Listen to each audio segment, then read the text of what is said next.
श्रीराघवम्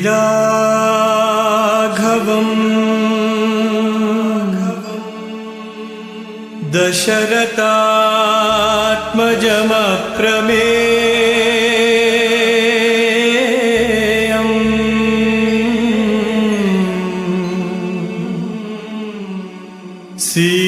सीतापतिम्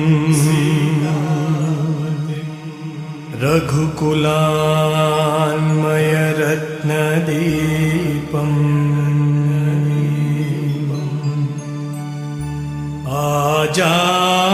आजानुबाहुम्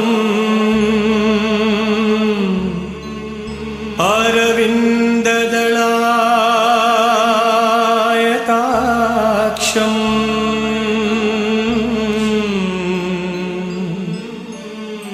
रामम्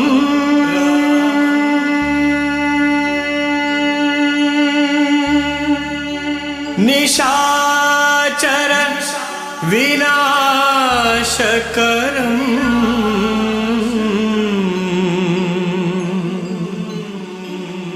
Namami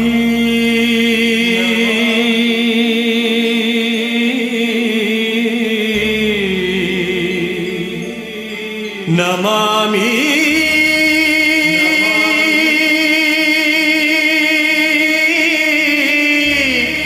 Namami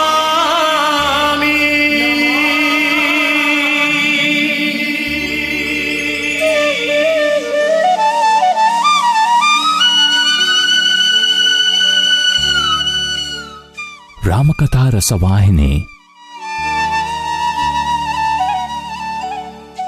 Chapter 7, Part 7.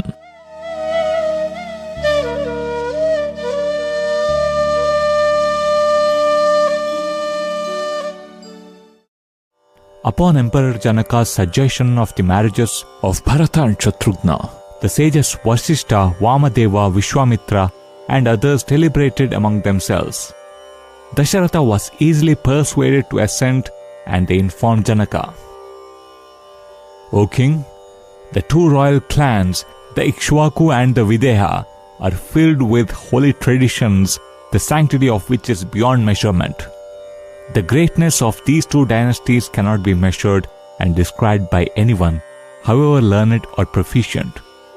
Dynasties of this status, or any that can be pronounced equal to them in nobility, have not appeared on earth before. It is indeed a very auspicious event that these two are now brought together by these bonds of marriage. This is highly appropriate, laudable and holy. In addition, we are glad that the brides and grooms are fit in every way for each other. Janaka, your brother Kushadwaja knows and practices dharma. It is really good that he too should become related to Dasharatha through the marital bond of his daughters. It is a source of immense joy.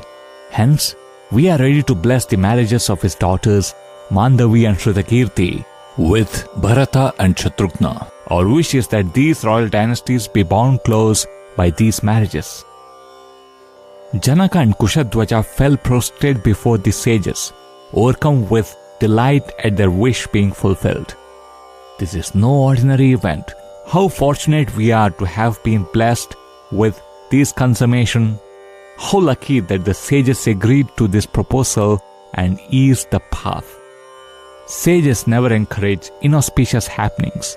We will reverentially obey all your commands, they said. Vasishtha then said, why should we postpone these two weddings to the day after or some later day?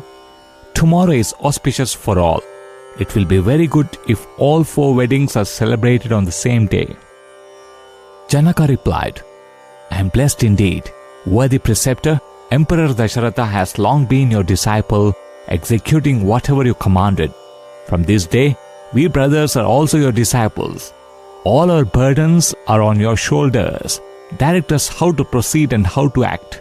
We will follow unquestioningly. They stood, awaiting his reply with hands folded in utter humility and reverence.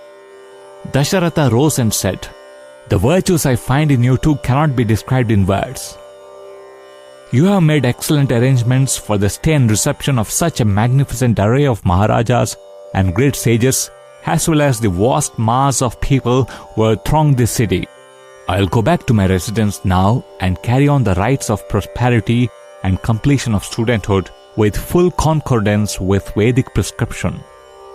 The brothers honored him duly as he emerged from the hall and took leave of him at the main entrance as befitted his status. They then went to their own palaces to fulfill their assignments. Dasharatha performed the prosperity rite. Very early in the day, he made all 4 sons perform the completion of studenthood rite. He fixed golden ornaments on the horns of cows selected to be given away to pious Brahmins, along with costly vessels for milking them. It was a feast for the eye. The scene of the boys giving the cows away, the citizens of Mithila felt as if the deities of the 4 quarters were before them, with Brahma in their midst. The 4 sons around Dasharatha appeared thus to them.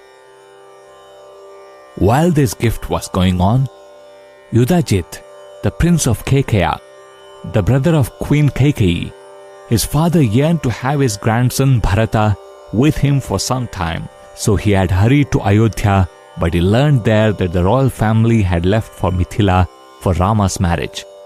His father, he said, had no knowledge of Rama's wedding. He also had no idea that it was happening. He had come to Mithila to witness the marriage and to communicate the grandfather's desire to have the grandson with him for some time. Dasharatha was glad he could come. That night, Dasharatha spoke endearingly to his sons and others on a variety of pleasant topics. No one in the camp slept. Everyone was impatiently awaiting the dawn of the happy day, when each one could witness the wedding ceremony of their dear princess. Each was overwhelmed with joy, as if his own son was the bridegroom or his own child the bride.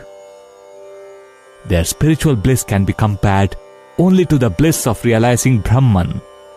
That was the measure of their love towards Rama and his brothers.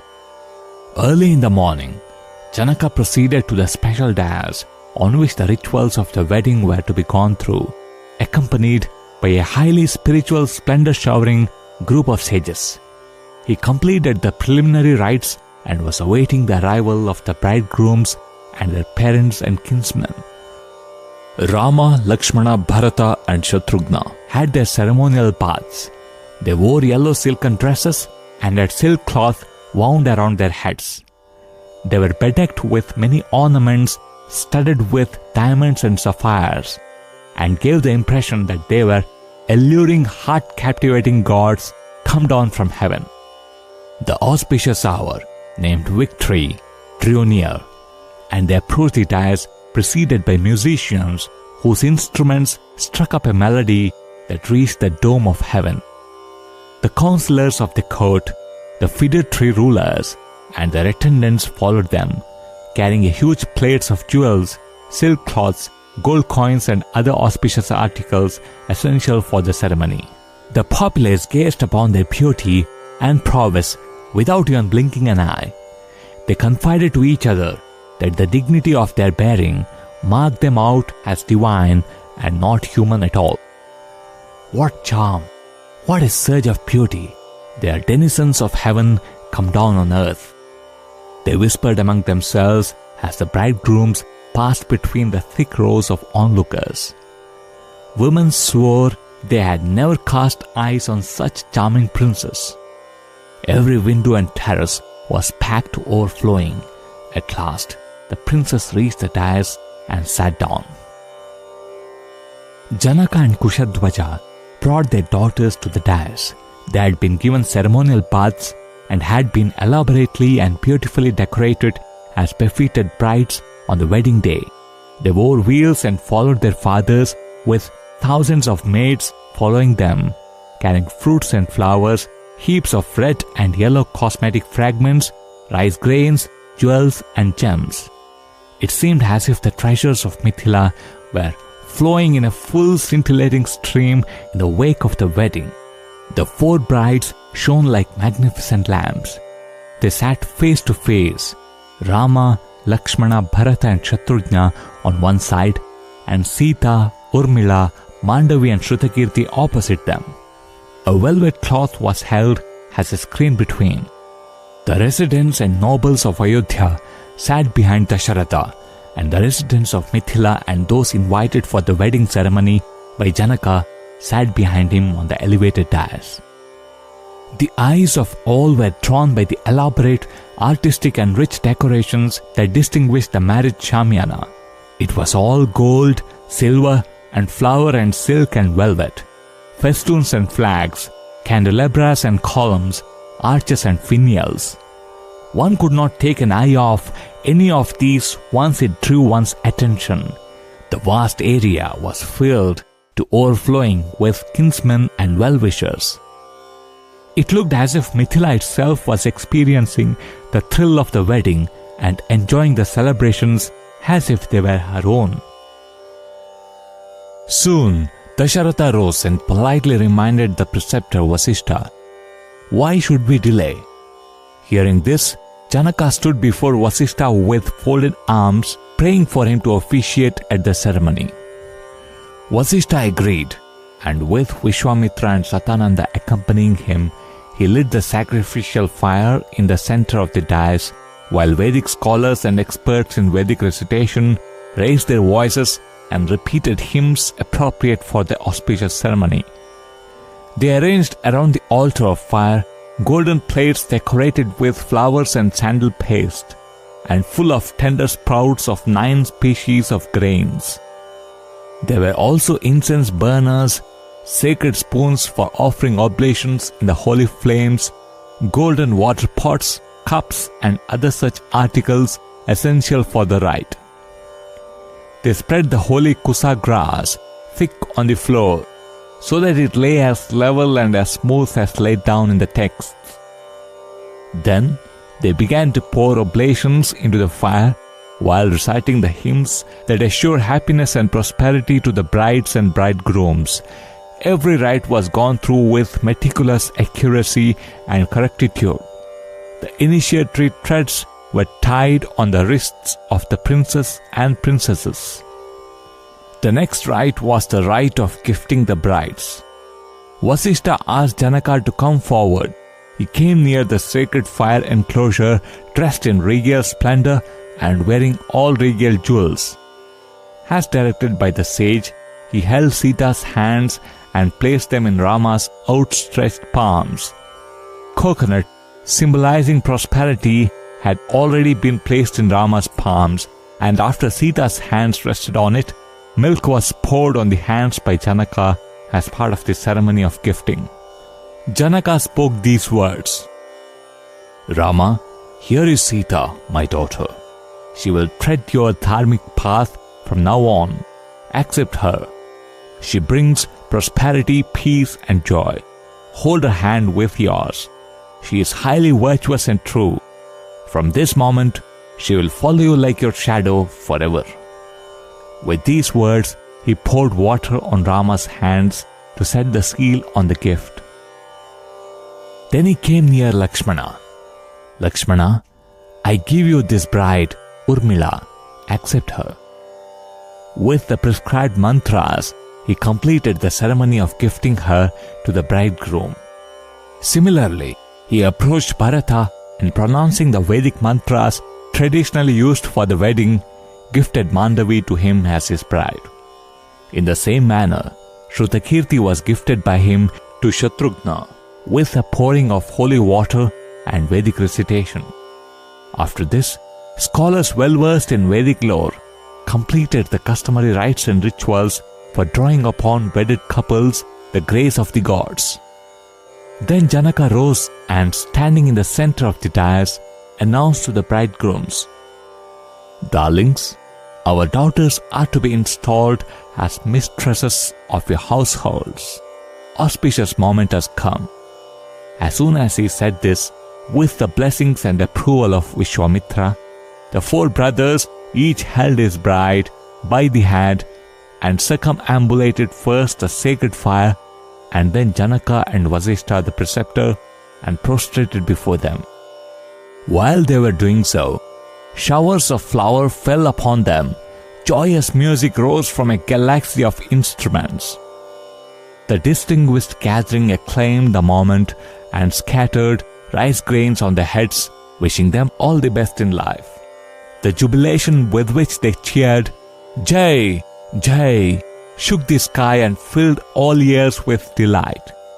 The gods played divine music in heaven, drums were beaten in ecstatic exultation, and minstrels of heaven sang hallelujahs. On the dais, court musicians sang the traditional wedding songs, describing the splendor of the marriage ceremony, extolling it as on a par with the marriage of Lord Shiva and Gauri. They sang it in a rich variety of ragas and melodies, filling the atmosphere with vibrations of delight. The four brothers and their brides stood on the dais facing the vast gathering, bowed in acknowledgement of their cheers and greetings. "May you be happy forever. May everything auspicious be added unto you." The brothers, resplendent in their youth, heroism and beauty, went with their brides into enclosures behind the curtains from where their mothers were watching the ceremony, in order to prostrate before them and be blessed by them. Then they returned to the palace allotted for the stay of the royal party. From that day, for 3 days, the populace witnessed a magnificent variety of ceremony and festival, packed with joy and jubilee. The people of Ayodhya who had come to Mithila, as well as the inhabitants of Mithila itself, could not distinguish night from day. It was festivity without intermission. The day after the wedding, Vishwamitra went to Dasharatha and told him that the mission upon which he had resolved had been fulfilled. He called the brothers close to him, fondled them very affectionately, and blessed them profusely. Turning to Dasharatha, he expressed his intention to proceed to the Himalayan regions. At this, Rama, Lakshmana, Bharata and Shatrughna fell at sage's feet. Vishwamitra then went to the palace of Janaka and told him also that his desire had fructified triumphantly. He blessed Janaka and the brides, Sita, Urmila, Mandavi and Shrutakirti, and also announced that he was proceeding to the Himalayas. Dasharatha and Janaka and many others of Ayodhya and Mithila were in a fix. They could neither let the sage depart nor persuade him to stay. At last, they laid their load of gratitude at his feet and took the dust of his feet when he left, blessing everyone. The third day, when Dasharatha expressed his desire to leave for Ayodhya, Janaka did not interpose any obstacle, but made all arrangements for the departure. He gathered the courtiers and attendant maids that were to accompany the brides. He collected and filled many chariots with the articles they had to take with them. He gave as presents large numbers of elephants, chariots, horses and cows. He presented to the sons-in-law jewels and precious gems in plenty, as well as a vast variety of priceless gifts that could be used in daily life. With the dawn of the next day, the caparisoned chariots were ready for the journey. The women of the court were in tears. Indeed, to speak the truth, all the women of the city were weeping at the departure of the 4 dear princesses. Unable to bear the pangs of separation from Sita and Urmila, many nurses and maids broke down with grief. The mothers held the hands of the sons-in-law and prayed to them to treat their daughters gently with affection. They know no hardship or sorrow. They have grown up soft and tender. They pleaded in pathetic appeal. They wept as if they were losing their very eyes. At last, they ascended the chariots and moved off. The city was filled with gloom, as much gloom as the ecstasy with which it was filled for the 3 previous days. Janaka found it hard to take leave of Sita and tried his best to curb the flow of tears. He accompanied Emperor Dasharatha for some distance, describing Sita's virtues to him and pleading with him to treat her with loving tenderness. With tears in his eyes, he prayed that he may be informed frequently of her welfare and happiness. He also spoke of the other brides and evinced great anxiety on their behalf. Dasharatha responded most sympathetically and spoke soothingly, trying his best to allay the agitation of his mind. Janaka, we have no daughters of our own, so these are the daughters whom we long to fondle for so long. They are both daughters and daughters-in-law for us. There will not be anything wanting for them. All things necessary for their joy and happiness will be provided. Do not worry or grieve in the least. Return fully assured of our love and affection for them. Dasharatha ordered his chariot to halt. Janaka alighted from the chariot and approached the brides, who were seated with the bridegrooms. He consoled them in various ways to bear the pang of separation from the home where they had been reared so lovingly. He imparted courage and quoted many dharmic texts that enjoin loyalty to the husband and the husband's kith and kin. He reminded them how to treat the servants of the households they were entering. He accepted their respectful prostrations and caressed them once again and blessed them. When he turned his back on them to return to Mithila, he burst into sobs. Nevertheless, he ascended his chariot and moved towards home. The chariots sped towards Ayodhya and Mithila, and very soon they were miles apart. When Janaka reached Mithila, the apartments of the palace were empty, with no signs of life, no shine of joy, no sound of elation. He could not be there for even an instant. Mithila was a city of grief. Janaka sent for sage Satyananda and the ministers, and in order to free his mind a little from the upsurge of sorrow, had a number of items of business discussed and settled with them. In the midst of the discussions, his mind would wander into sadness again, and he would give replies unrelated to the problems raised. One minister said, "O king, the separation from Sita seems to have caused great grief in your heart. No father can escape this separation and this grief. Once she is gifted to the bridegroom, the father's duty is to reduce the attachment gradually. This is not unknown to your majesty, and we know that Sita is no ordinary maiden, but a divine angel. So, separation from her must cause you great agony. O king, the daughters are divine, and the sons-in-law also have divine splendor. They appear to have descended from heaven. In Mithila, everyone, young and old, had that feeling and that reverence towards them.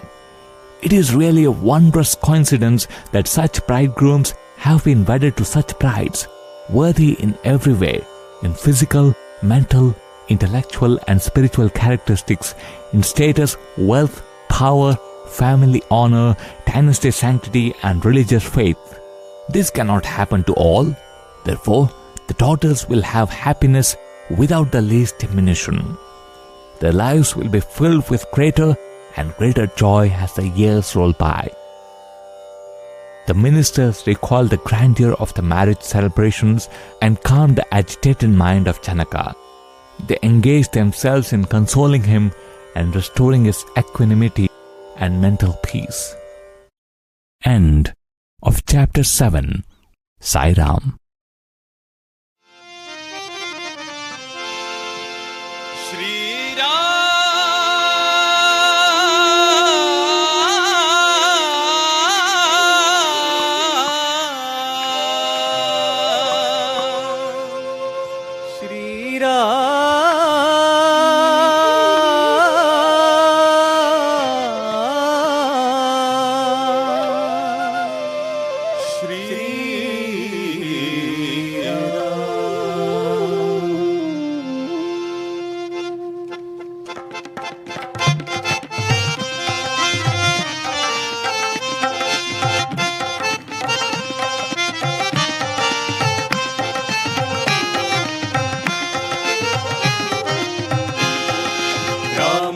Ram Sita Ram Sita Ram, Ram Sita Ram Sita Ram Sita Ram.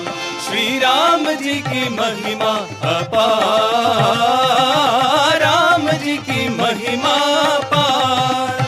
सुन लो तो बेड़ा पार, सुन लो तो बेड़ा पार। श्री राम जी की महिमा अपार, राम जी की महिमा अपार। श्री राम नीरज नयना मुखारविंदा, श्यामल छवि अति सुंदर राम। करुणा स्वरूप श्री राम, निर्मल स्वभाव श्री राम। करुणा स्वरूप निर्मल स्वभाव, भक्तों के प्राण गुणशीलवान। नीरज नयना मुखारविंदा, श्यामल छवि अति सुंदर राम। रविकुल मंडन दशरथ नंदन, मुनि मनरंजन नयन विराम। राम श्री राम श्री राम श्री राम राम श्री राम। श्री राम जी की महिमा अपार, राम जी की महिमा अपार।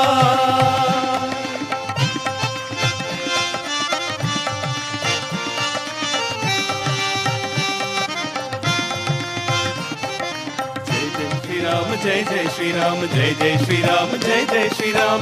जिनकी कृपा ने पाथर बिखारे, एक ही बाण ने दुष्ट संहारे।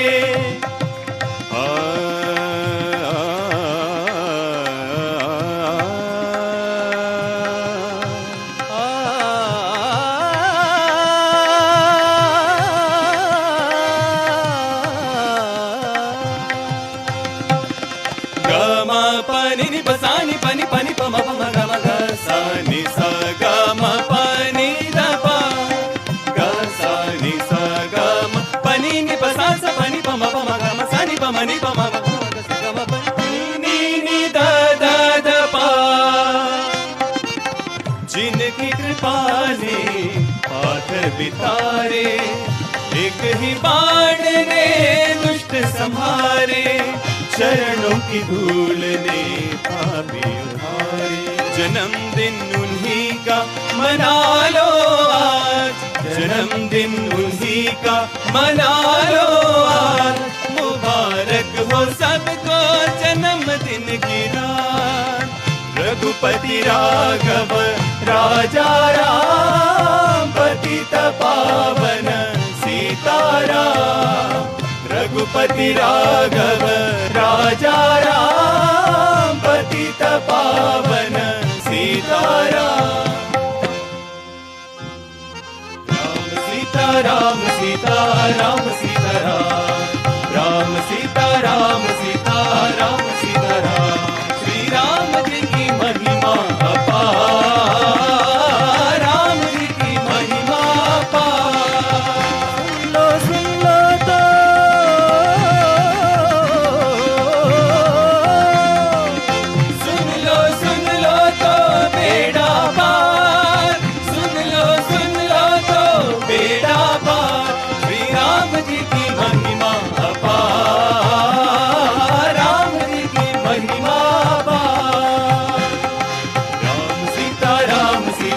राम